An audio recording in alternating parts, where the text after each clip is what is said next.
మనం ప్రతిరోజు దీపం వెలిగిస్తాం, కానీ ఆ చిన్న జ్యోతి వెనుక ఉన్న మహా సందేశం ఏంటో మీకు తెలుసా? దీపం కేవలం గదిలోని చీకటిని మాత్రమే కాదు, మన మనసులోని అజ్ఞానాన్ని కూడా ఎలా తరిమివేస్తుందో చూడండి.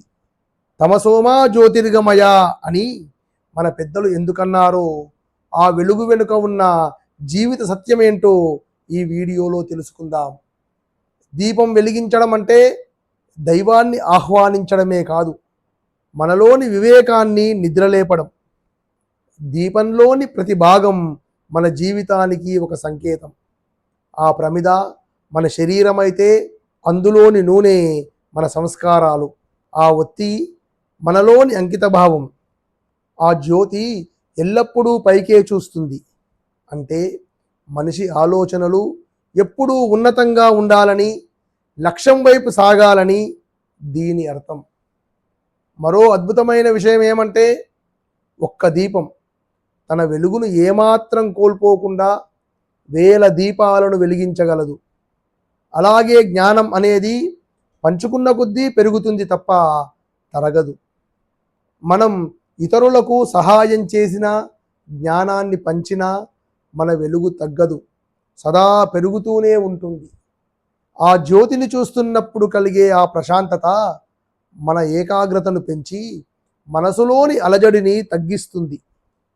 బయట ఉన్న చీకటిని తరిమివేయడం సులభం, కానీ లోపల ఉన్న అహంకారం, అసూయ, స్వార్థం అనే చీకట్లను తొలగించడానికి జ్ఞానదీపం తప్పనిసరి.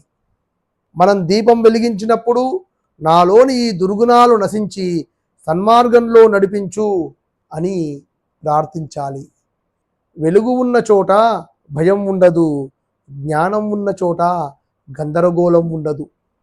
అందుకే దీపం వెలిగించడం అంటే కేవలం ఒక ఆచారం కాదు, మనల్ని మనం విశ్లేషించుకొని ఉన్నతమైన మనిషిగా మారే ఒక నిరంతర ప్రక్రియ. అజ్ఞానపు చీకటిని తరిమికొట్టి విజ్ఞానపు వెలుగులో ప్రయాణించడమే అసలైన దీపారాధన. మీ ఇంట్లో దీపం వెలిగించినప్పుడు అది మీ జీవితంలో కొత్త ఆశను, స్పష్టతను నింపాలని కోరుకోండి.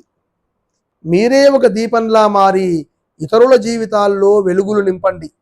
హంస నీటిని వదిలి పాలను మాత్రమే స్వీకరించినట్లు ఈ హంసవాహిని పురాణ కథల్లోని ధర్మ సూక్ష్మాలను గ్రహించి మీ జీవితాలను ప్రకాశింపజేస్తుంది. ఈ వీడియో మీకు నచ్చినట్లయితే లైక్ చేయండి, షేర్ చేయండి. మరిన్ని ఆధ్యాత్మిక విశేషాల కోసం మీ హంసవాహిని యూట్యూబ్ ఛానల్ను సబ్స్క్రైబ్ చేసుకోండి. మరో అంశంతో మళ్ళీ కలుద్దాం.